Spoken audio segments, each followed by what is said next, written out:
అని చంద్రబాబు నాయుడు గారు ఒక ఆర్డర్స్ కూడా వేశారు.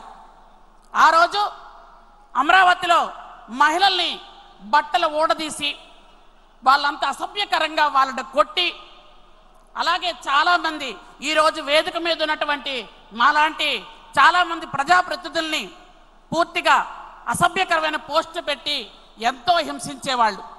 ఈరోజు చూసుకున్నట్టయితే మహిళల్ని భద్రతతో బాధ్యతగా ఈ పార్టీ ఆ పార్టీ అని చూడకుండా ఎవరైనా కామెంట్ చేస్తే ఊరుకోను అని ఒక నిర్ణయం చెప్పినటువంటి చంద్రబాబు నాయుడు గారికి మహిళా లోకం అంతా కూడా రుణపడి ఉంటామని మనందరం కూడా తెలియజేసుకోవాలి. ముఖ్యంగా అమ్మని చెల్లిని బయటికి గెంటేసినటువంటి నాయకుడున్న ఈ జిల్లాలో మమ్మల్ని అందరినీ సొంత అక్కచెల్లిలా చూసుకుంటున్నటువంటి లోకేష్ బాబు గారి నాయకత్వంలో ఈరోజు రాష్ట్రంలో మహిళలందరూ కూడా క్షేమంగా ఉన్నారు. ముఖ్యంగా గత కాలంలో చంద్రబాబు నాయుడు గారు మూడవసారి ముఖ్యమంత్రిగా ఉండేటప్పుడు తల్లి బిడ్డ ఎక్స్ప్రెస్ అని ఒక ఎక్స్ప్రెస్ తీసుకురావడం జరిగింది. మహిళలకి ఒక బిడ్డను జన్మనిచ్చిన తర్వాత ఆ మహిళని ఆ బిడ్డని తీసుకెళ్లి తల్లి బిడ్డ ఎక్స్ప్రెస్లో దించడం జరుగుతుండేది. అది గత కాలంలో దాదాపు 15 లక్షల మంది మహిళలకి అది ఎంతో సేవ చేసింది.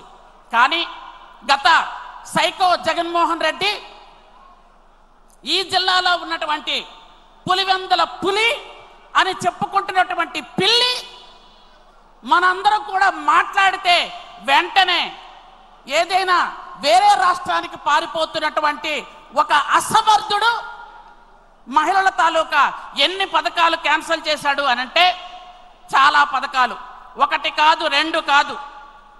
తల్లి బిడ్డ ఎక్స్ప్రెస్, ఎన్టీఆర్ బేబీ కిట్స్, అన్నామృతం, తల్లి సురక్ష పథకం, సామూహిక సీమంతాలు, మహిళలకి ఉచిత వైద్య పరీక్షలు, బాలామృతం, తల్లి బిడ్డ చల్లగా, సైకిళ్ల పంపిణీ, సకల బాలికల సంరక్ష, పెళ్లి కానుక, దీపం పథకం, డ్వాక్రా మహిళలకి రుణాలు, ఇలాంటి చాలా పథకాలను రద్దు చేసి మా అక్క చెల్లెలందరికీ కూడా నెలకి 3,000 రూపాయలు ఇస్తాను, బీసీ ఎస్టీ ఎస్సీ మైనారిటీ అందరికీ కూడా నేను డబ్బులు ఇస్తానని నమ్మబలికి ఎవరికి కూడా పైసా ఇవ్వకుండా తిరిగి డ్వాక్రా గ్రూపులందరికీ కూడా ఈరోజు డ్వాక్రా గ్రూపులు ఉన్నాయంటే చంద్రబాబు నాయుడు గారు